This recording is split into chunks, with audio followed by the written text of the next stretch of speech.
Welcome everyone to the Art of Advisory. I'm here with my friend and colleague, Kirk Bowman. Now we have Seth David. We have the privilege to have Seth David here with us.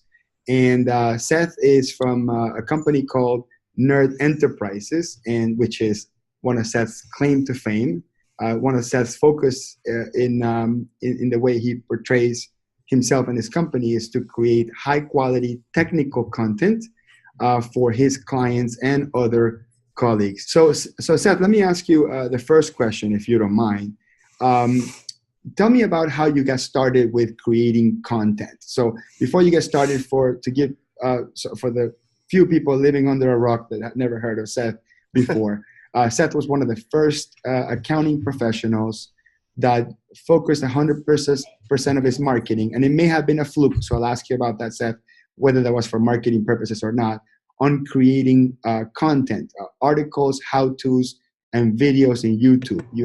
Seth has over 700 videos in YouTube, if I have the number correct. So Seth, tell us how you got started with content creation and why. So the original impetus for why I started creating content was that I wanted to cut down on the time I was spending writing emails that I was writing to answer the same questions over and over again. I mean, that's the short answer. By this time I had started to work on learning how to use webinar software so I could have webinars and record them, because immediately I saw that there was value in holding a webinar on a subject to draw in a crowd, doing it for free, recording it, and then selling the recording of that webinar later on. And so I said to myself one day, why not just pretend like I'm having a webinar, but no audience there, and just record a video of me going through the motions, sharing my screen, explaining how to do, some of those most frequently asked questions that I was being asked. And so I started doing that and putting it up on my website.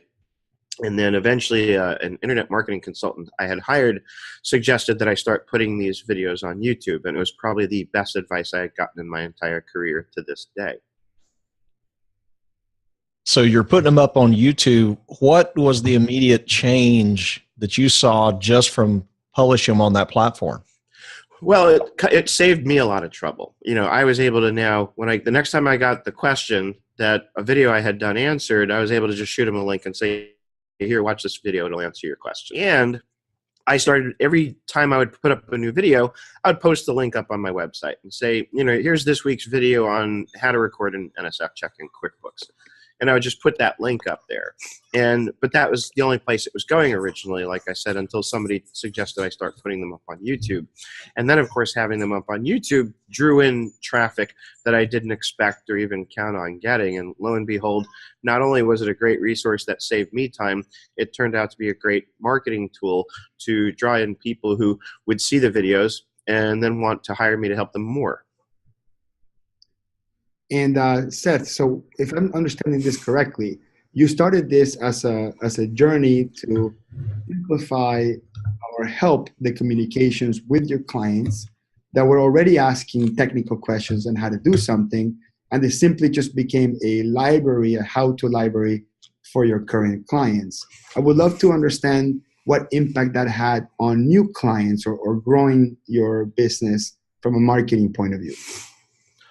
So, again, what I noticed, of course, is when I would put sort of generalist kind of videos like how to record an NSF check, it drew in kind of a general crowd. Obviously, the majority of people would just watch the video. And, one clue that I got early on that specific topic, because that was one of the very first videos I had done, a guy wrote in and commented on my blog saying, I've had 5 interns who supposedly knew QuickBooks who couldn't figure out how to record this. I just watched your video and learned how to do it in 5 minutes.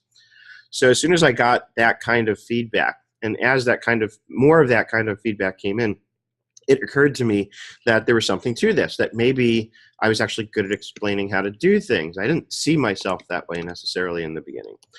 And then to get to the specific answer to your question, Hector, as I started doing videos on specific things, targeting a specific industry or a topic that applied more so to a particular industry, for example, how to handle customer deposits. Now you have all of a sudden a lot of service-based businesses who deal with that, lawyers, accountants, and other people who are dealing with how do I handle that deposit I've received that I haven't earned yet, right? How to record it in the liability account and so on. You know the drill. I noticed that the more specific I got with the nature and subject matter of my content, the more specific a crowd I would draw in. And that actually drove more calls from people saying, I'd like more help. The generalist stuff was great because it got me a lot of views and things.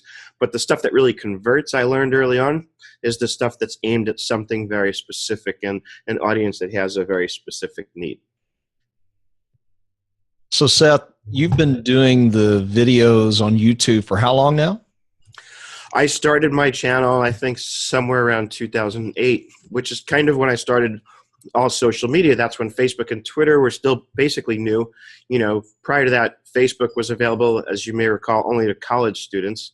And I think, it was like late 2007, early 2008 that it became available to the public.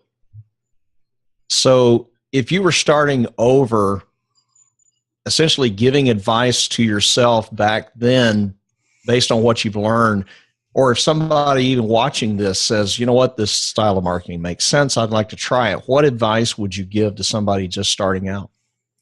Well, assuming I knew then what I know now, which is, of course, based on having all this experience doing it, I would probably guide myself in terms of my sort of workflow for how I now create content.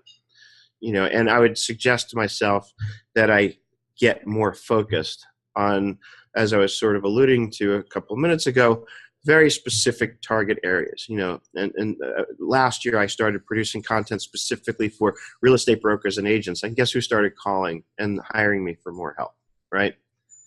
So really using your content to point it and aim it at a specific niche, and then those people come and start you as an expert. In fact, it's funny, one small way in which it started to backfire was some of these real estate professionals were coming onto my website and they were getting confused because they saw there was a lot of other stuff besides just real estate.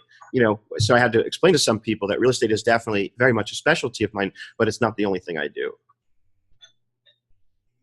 So let me ask you a different question, Seth, because you're sort of a multifaceted guy in terms of the skill sets. Like you have a pretty eclectic YouTube channel in terms of, like, you know, you have Excel videos, you have videos on CRM and project management software, you have QuickBooks videos. I think you even have other accounting software videos. And then you spoke about specializing, which is a really important hot topic for a lot of accounting professionals and IT professionals and advisors, is to narrow down your focus on maybe just one industry or one type of business. How does someone like you that know a little bit of everything pick a niche and commit to a niche or some sort of specialty? So in my case, I sort of let the niche pick me. And that's literally been the case, you know, because I, for a long time, was a bit of a generalist. In fact, before there was so much focus on cloud accounting and, you know, building ecosystems, I remember years ago on Sleater, which is now, of course, Accountex, I'd written a blog post where the long and short of it was that I didn't feel in those days you had to specialize, because I felt like if you had a good command of the core accounting fundamentals, you could figure out how to apply that knowledge into any business model. And that's what I would do for a lot of years. Is I knew somebody would come in from an industry I hadn't served before, and I knew that with my understanding of accounting fundamentals, I could get in there, speak to them, have them explain to me the operations of their business.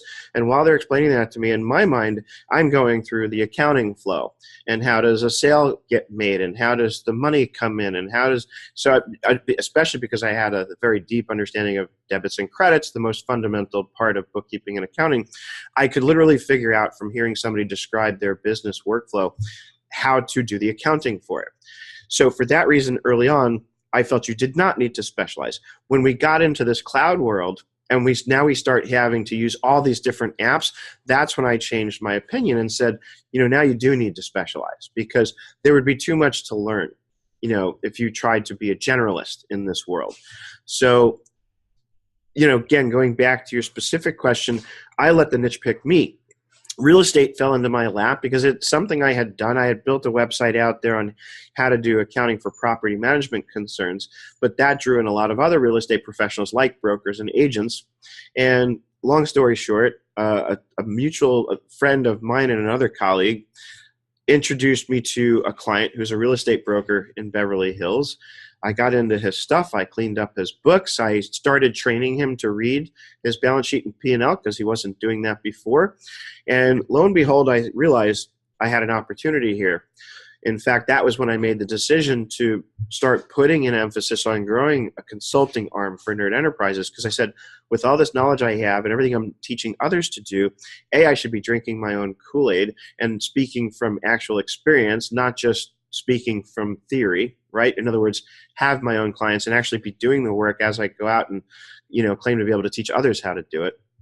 And I saw the real estate broker and agent model as a really scalable niche client to take on, because the business model from where I sit is very simple, and I can create a homogeneous system that I can use for any broker and agent that comes in my door.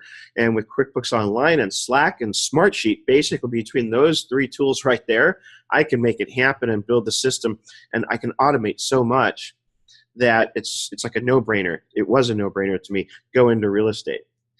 And one more thought on this, because I want to emphasize, the point about how the niche has kind of found me in my case.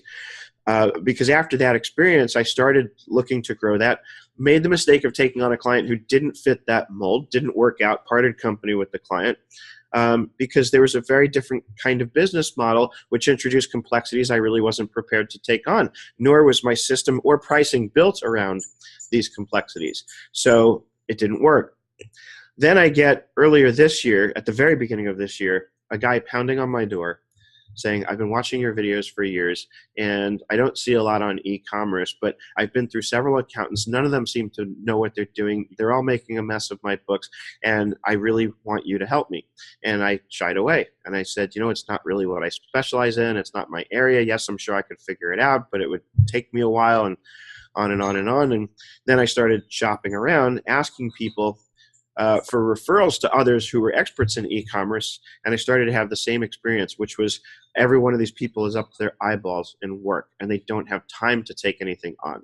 So all of a sudden, I put on my economics 101 hat, and I said, well, duh, we have major demand for people who can provide a service accounting-wise to e-commerce companies, and evidently very short supply. Which means, going back to what you said when you introduced me, and this answered probably another question that's going to be asked soon, which is how or why I'm able to price things so high, is that's how I do it. I look for those opportunities where there's not a lot of people offering what I can offer. And so when you have a high level of demand and short supply, that equals higher prices, right? And then I just had to figure out how to scale this, because e-commerce is infinitely more complex accounting-wise than real estate. Real estate's simple. I have a sale. I have a commission. I earn a commission. I might have to pay a commission out to somebody if I've shared it because I'm the broker and I have an agent. Very, very simple business model. E-commerce, infinitely more complex. Reluctant to take it on until I saw it that way, as here's an opportunity and I can charge a lot and offer the value. And Seth, beyond the core accounting, bookkeeping, and financial organization piece of e-commerce, which is extremely important because the word commerce is part of it, right? Right. What opportunities do you see on consulting and advisory beyond just the numbers to e-commerce clients? It looks like that is one of the industries that you're going to hit hard this year. I would love to know what opportunities are you starting to see on the horizon, and what have you done with some of your e-commerce clients in terms of advisory, consulting, and help them improve? So one of the first things, because now that I've been working with this and actually one other client all year, trying to get their systems set up and cleaned up and caught up and everything, I learned a few things along the way. And based on that, I've begun to form what my process will be as I take on new clients in this niche. And one of the first things, if not the first thing I'm going to do with every new client now is, before I even touch their accounting, I'm going to ask them to see their master SKU list. I want to see every product and every SKU on every sales channel in which you sell a product. And because what I've learned is, usually we have one SKU in QBO. We may have 3 or 4 other SKUs in sales channels that really point back to that one SKU in QBO. And I need to make sure that I understand how that mapping works, so that I can grab data from the sales channel and map it to the right item back in QBO. That in itself is a project that I've built out in Smartsheet. And that's where that's the first thing we're going to do. So as far as advisory and advising, you're talking about advising the clients, right? then that's the first thing I would advise them on is we need to have a master SKU list. And anytime you take on a new product to sell, here's the process. And here's the beauty of our world, Hector. And I know you'll appreciate this because here's where it's going to get to when I'm all finished. Is once we've built that master list, it's going to be in Smartsheet, like I said.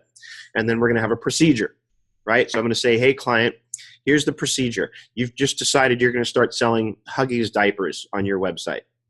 Great. I need every SKU for every different variation on every diaper that you sell, and each one needs to be added into Smartsheet as a new line item in our master SKU list.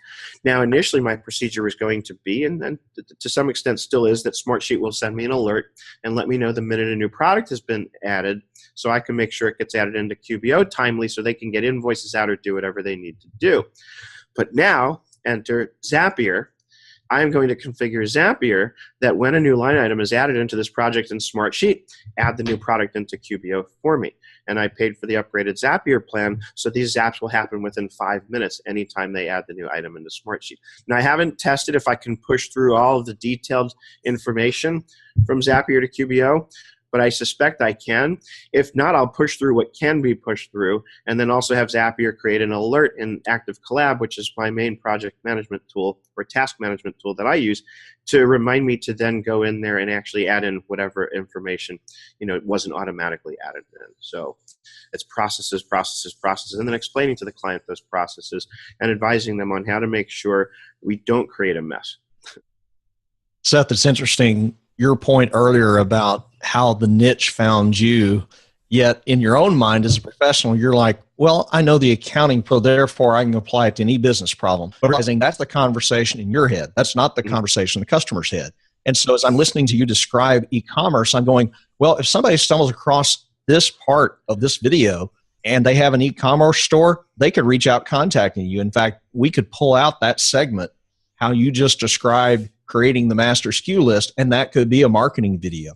And that's what I kind of want to help the audience think about is this is how you really go after a niche. You have to put yourself in the customer's shoes. You have to look at it with their perspective. We talk about doing this with pricing all the time, but it starts with where's the problem? And you just outlined that. Yes, you know you can solve any business problem, but a customer doesn't know that, and that's why you pick a niche. So you can let the customer know from their point of view, you can help them out. So to say all that about marketing, I now want to transition over to pricing. So having a niche, it's common sense. You can price that higher because you're seen as a specialist, you're seen as an expert, and it makes sense. I'm going to pay more to a heart surgeon than I'm a family practitioner. Talk about how you developed your pricing once you started focusing on a niche, whether it be what you're doing now with e-commerce or previously with real estate. So, when I took on that real estate broker, the one I was referring to earlier, I had no idea how to price him because this was really the first client of this kind I was taking on in a very long time. Prior to that, my primary focus was on training, and I would always take on consulting clients on the side. It was important to me because it would keep me fresh, but it wasn't something I looked to do. Every once in a while, a training client would say, hey, can I just hire you to do this for me? And I'd say, sure, or I'd get a referral here and there. So, for a long time, I wasn't in this, and all that was to explain why when I took on this real estate broker, I had no real basis for coming up with pricing. And his prior bookkeeper was billing him hourly. So what I did was I had a hold of his books, and I went back about 6 months, and I looked at what she was billing him each month. Didn't care what the hours were. I had already established he was on desktop QuickBooks. I was going to migrate him to QuickBooks Online. I knew I could scale things and probably get things done in a fraction of the time it was taking her, whatever she was doing. And I could see pretty quickly from looking at the actual bookkeeping work that she was not nearly as experienced as I was at this stuff. Let's just put it like that. I don't want to tear anybody apart here. But the bottom line was I knew that I could charge roughly what she was charging and get it done really fast, streamline the you-know-what out of it. So are we under FCC regulations here? Do I have to watch my language? I'll watch it just in case. So I looked at the prior 6 months billing that she had billed him in terms of total dollars, and I went with the highest month that she ever charged him, rounded it to an even number, and I went back to him and I said, I don't charge by the hour. I have no intention of doing any such thing. Looking at everything I've looked at, which really meant just looking at what she had billed him, I said, here's what I'm inclined to charge you on a flat monthly fee. You'll never get a bill for more than this. You'll never get a bill for less than this unless we've discussed and specifically and mutually agreed otherwise. And because what I've learned right there and then is most clients they'll actually pay more for the predictability of knowing exactly what they're getting billed each month. Right? So that's kind of step one, I think, in pricing, is remembering that you can charge a little higher than what you might have been charging or inclined to charge hourly, because clients will pay for that predictability. It's the peace of mind, which, remember, at the end of the day, I don't care what niche you're in or what you actually do accounting-wise, whether it's consulting or advisory or otherwise, at the end of the day, the product that we really offer to our clients is peace of mind. Because all the stuff we do, everything, all of it adds up to the client is going to have peace of mind. The peace of mind that comes with knowing I have somebody who knows what they're doing, covering my back on one of the most sensitive parts of my life, right? And that's really the product that I believe we sell as accountants and bookkeepers.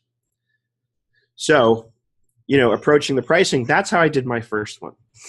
And from there, what I also did was I came up with kind of a model. And I said, the way I teach it now is a little bit reverse engineered from the way I came up with it.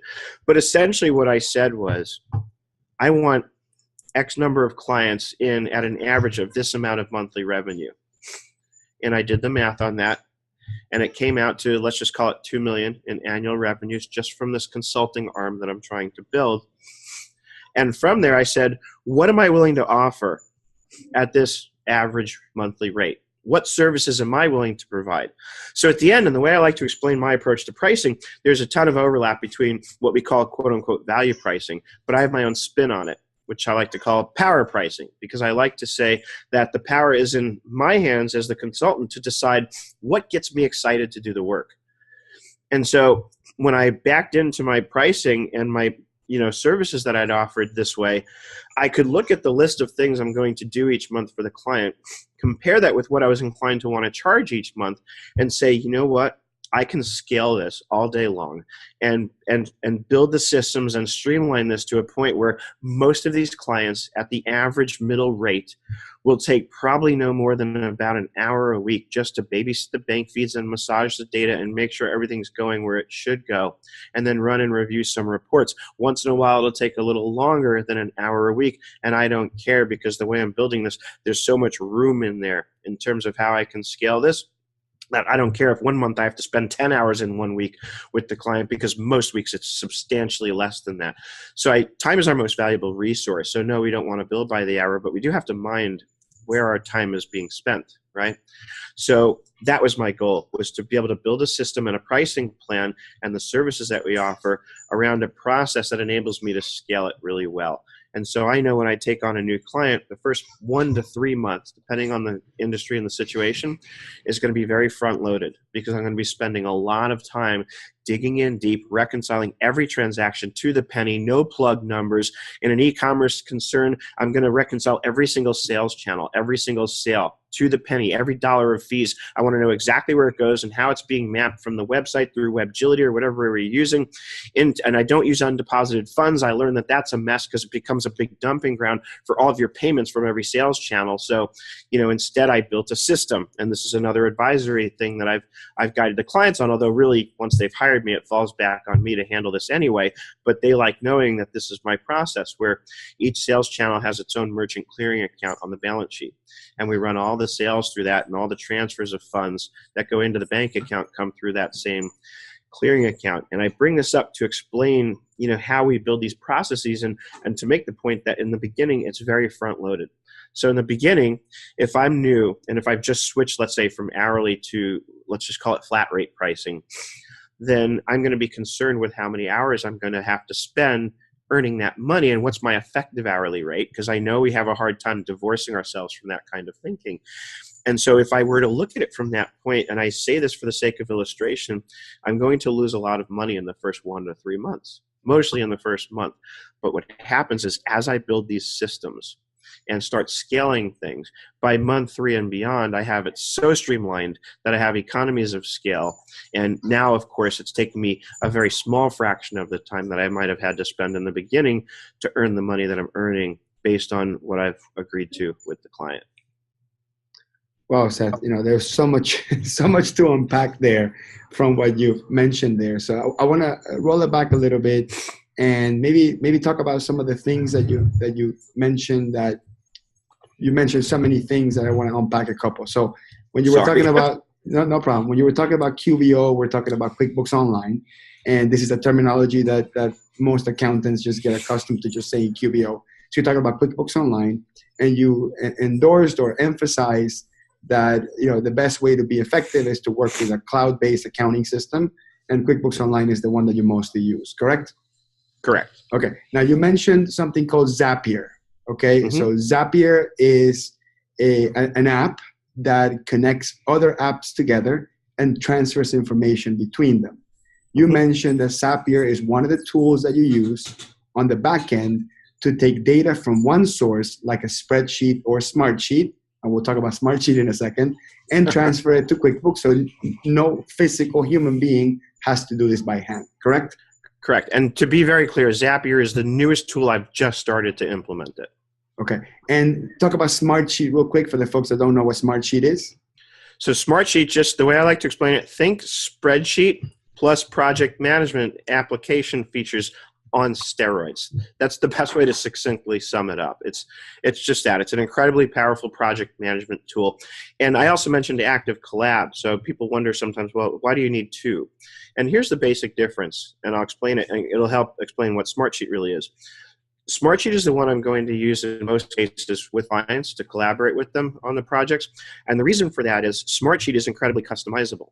I can create an infinite number of fields that I need in the form of columns in a project and in different formats. So I can have multiple date-based fields and create alerts and triggers based on those dates. Whereas any other project management software that you ever have used, Asana, Active Collab, Teamwork, or any of them, none of them give you the ability to just create as many fields as you need. Some of them will have maybe two date-based fields, like a start date and a due date. But I don't want to go off on too much of a tangent, but I wanted to emphasize why I love Smartsheet so much, especially for the projects where I need to collaborate with the client in a project management app. And that's essentially what Smartsheet is. It's a highly customizable, very powerful, very robust project management application that's laid out and looks exactly like a spreadsheet.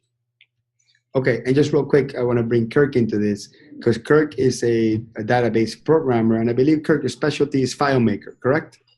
Yes, that's the primary platform. Right. So Seth is talking about using a spreadsheet on steroids that can be customized to load information in there that also has the capacity through the cloud to transfer the information to another system like QuickBooks Online. So Kirk, I know you're in your previous world, that's basically what you did, right? You created custom screens that customers feel familiar with so they can load the information. Do you see any connection between your database programming days and what Seth is doing with Smartsheet? Well, I see a couple things. The first one would be just kind of one of the themes in the accounting space right now is this idea that accountants really are taking on more of an IT role in the sense of developing processes, and primarily through integrating apps. You go back 5 years, integrating apps was something that only developers could do. Now, the terminology was still the same because you were using APIs, but now you have things like Zapier that has come along, and the primary purpose of Zapier is to connect the API from product A with the API from product B and to put an interface on it so you don't have to be a developer. So that's the change. Now, how that has affected software development is just like automation is driving accountants and bookkeepers to focus more on an advisory capacity to move up the food chain, if you will. Same thing's happening in technology. As software developers, we're tackling more complex problems. And so it's no longer a question of can you customize, it's what degree of customization is necessary. One of my current customers in that business right now, they are a event planning company. And, the type of simple customization that Seth's talking about with Smartsheet would not work for them. They need a complete custom app to match their exact workflow. But not every business is that way. And so there is kind of a bridge. But it's pushing all of us up the food chain, requiring us to do more high-value consulting and advisory work. And I believe, Seth, and I'll bring you in on this, I believe the ultimate consultant, the ultimate business advisor is the one that can truly understand what the client wants, how their business functions, and can customize and enhance the experience of their day-to-day interaction with customers and ultimately the computer or their data system. So I find that to be a common theme throughout sort of like the power advisors, the power consultants, the one that can marry this concept that Kirk's talking about customizing, the experience from zero, or like Seth is saying, let's pick an existing product that's already out there, like Smartsheet and possibly something like Method CRM, something that allows the user to change the flow, the workflow, where the buttons are, the size of the fields, and what data you want to capture. Now, Seth, let me ask you a couple of questions before we wrap up. So last year, during 2007, your focus was real estate. And you did videos about real estate. You wrote articles about real estate. You went to the real estate association meetings and local events, and you try to write in the real estate blogs. And was that effective for you? All right. So the last part I had on my plans to do, but I hadn't actually gotten around to do it. So you did that's all something digital, that right? You did in other all words, digital. going to the local, in other words, the one thing I haven't done yet to target the real estate industry a little bit further that I plan to do is to start attending National Association of Realtors, or NAR, events in my area and start getting plugged in with that community. My focus this year has evolved so much into the e-commerce area that I've kind of put the real estate stuff aside. But also the beauty of what we do with video, as you well know, Hector, is that I can sort of rest on my laurels for a while there. Because I created a lot of blog posts and the videos to go with them that explain how to record a sale for real estate brokers and agents. And I could break each one up into two separate pieces of content, one for the broker, one for the agent. And so I tackled very specific little topics.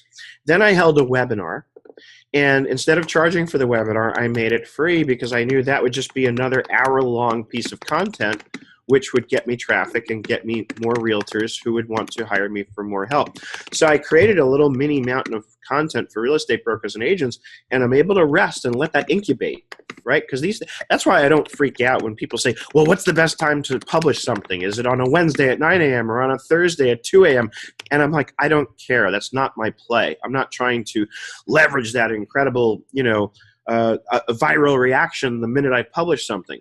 My game is much more of a long game where I just want this content to get out there and incubate on the web, and over time it builds more traffic. So that's the strategy around targeting a niche with content. So while that's working for me, and still as recently as yesterday, I got a call. Actually, I got a reply to one of my weekly emails that I send out from a broker who had gotten onto my email list, obviously because he came onto my site to watch one of my videos. And I have that little pop-up that appears that says, hey, get my free 1-hour video on how to audit your company in QuickBooks Online. So a lot of people sign up to get that video. I'm sure that's how he got on my list, had seen my videos, and replied to my email that I sent out this past weekend, yesterday, saying that he'd like to hire me for help. So that's working for me while I build the e-commerce stuff. And so, yes, I've created content, a ton of it, in order to attract the clients in the niche that I wanted to target, which was real estate. This year I shifted gears, and it's not even about the content. It's more about, for me, this is about learning how to put, and this goes back to something else I wanted to say based on what you were saying, Hector, and you as well, Kirk. Our job as accountants, I believe, people are like running scared right now in ours and other industries about AI and how it's going to replace our jobs. And the simple answer is this, I think. It's the repetitive jobs, the jobs that are repetitive in nature, repetitive functions that are going to get replaced first by AI. The more repetitive, the more quickly you're going to be replaced by some kind of artificial intelligence or some kind of a bot, right? Customer service. We have chat bots now. That's a big thing that's being talked about in all the tech periodicals. So there's that. I think our job, if we want to evolve and stay in what will become our new roles as accountants and bookkeepers, and especially as advisors, is just that we have to be advisors. And I think that our job is to, like Kirk was talking about, we have to build the ecosystem. We have to be the strategist that says, first we have to listen to the client very carefully. This is where I like to say, I like to take the cotton out of my ears and put it in my mouth. So I'm forced to listen and understand everything the client needs. And then while the client's talking to me, I said earlier that while the client was talking to me, I was visualizing how to translate their operations into the accounting fundamentals. Now it's a little different. I'm listening to their operations and translating it into what ecosystem do I need to build for this client? What apps do I need to use for them? What do I need to bring together to make sure that information flows in the most automatic way possible? And I'm not just talking about the accounting, because a lot of the stuff we do, like you alluded to, is tangent to other areas of their business. So for example, I do webinars and I create content, and now Zapier takes anybody who's registered for one of my Zoom webinars and automatically puts them in a MailChimp list, so that now they're on a list to receive information going forward about what I'm doing each week in terms of my webinars. And there's more, because then it also we'll add them into Nimble, which is my CRM of choice. And it will create a new contact in Nimble, and it will tag them in such a way that I know exactly where they came from. So I can look at them in Nimble and I say, oh, this person is a contact now because they signed up for a webinar. And this person is a contact because they were one of my guests on my weekly Friday Zoom call. So it's, and now I can take, and this goes back to something you asked about earlier, Kirk, and then I'll shut up. What I've learned to do over time, and Hector, you mentioned this also, that I didn't just do QuickBooks videos. I started doing videos on lots of other products. And where it really all came from, I should say, is that I started to realize over time that as I learned to do new things and how to use it beneficial for my business, it helped me grow and scale my own business. Why not turn around and teach that to others? So basically, I look at myself as like this sponge where I'm going to absorb everything I can and learn everything I can about how to make the whole business run better, and now turn myself into an advisor where I can take what I've absorbed and spit it back out in a way that makes it easy for people to understand how to grow, scale, and better run their business. Well, Seth, once you get started, it's amazing. We definitely want to have you back for sure, because we have a lot of things to talk about. I know Kirk wants to ask you the last questions and then just kind of plug in how people can get a hold of you. So, Seth, one of the questions we like to ask every guest as we wrap up, what's the best business advice you've ever received from an advisor or a mentor? I think it's what I said earlier. When that internet marketing consultant told me, Seth, you need to start putting your videos on YouTube. That literally started me on this path to where I am today, where you guys started off this very podcast by, I know you were joking around, but by saying the Seth David, and the point is that advice got me on the path that led me to create this incredible online presence that has won me all sorts of accolades from my colleagues, my peers, and perhaps, I don't want to say most importantly, but as importantly, the clients that now come in my door as a result of all this content that I've produced. So yeah, putting my videos on YouTube, probably the best advice I've ever gotten in my career. And Seth, how can people get a hold of you? Plug in your website, your social media, everything. www.nerdenterprises.com that's the place to go, because everything you need to access can be accessed right from there. That's my main website, and so that's what I would. Let's keep it simple. Just one place, nerdenterprises.com. And Hector, I feel like I have to wave back to that little cat that's behind you. It's been waving at me this whole time.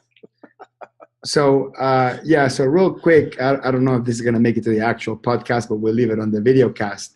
That is one of those, I'm not sure if it's Japanese or Chinese cats that you see in every Chinese or Japanese restaurant, but it's typically static. But this one in particular, that little hand is supposed to be like the cha-ching sound, and that little cat is what keeps the money coming into this office. So I like it. So it's like a prosperity thing. It's a prosperity thing, and true story.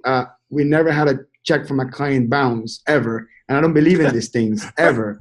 But there was one week that we forgot to change the battery of this thing, and this thing was still, and one of our clients bounced a check. And then when I noticed that, I said I'll never leave my cat without the battery ever again. So. Gotcha. So, that's funny. So Seth, it was an absolute pleasure having you here. We would love to have you back. We'd love to explore this concept about marketing online with videos, and most of most important, the concept of sharing what you know as a way to get more clients versus what most consultants and accountants think is like once you share what you know, you shut yourself on the foot and they don't need you anymore. And I actually believe it's quite the opposite. And Seth is the perfect example for that. As a matter of fact, one of the folks that I looked up to for a very long time when I started my career is Seth. And one of the reasons why I do what I do, I also share videos online. It's basically a copycat of Seth David from Nerd Enterprises. So check out his website. Hector. Yeah, absolutely, Seth. So check out his website, www.nerdenterprises.com. Seth has his own podcast as well called, what's it called, Seth? The Authentic Accountant. So check that out. Tons of great content in his website and YouTube channel and articles in his website with videos. Seth, once again, thank you very much. And until next time. Thank you.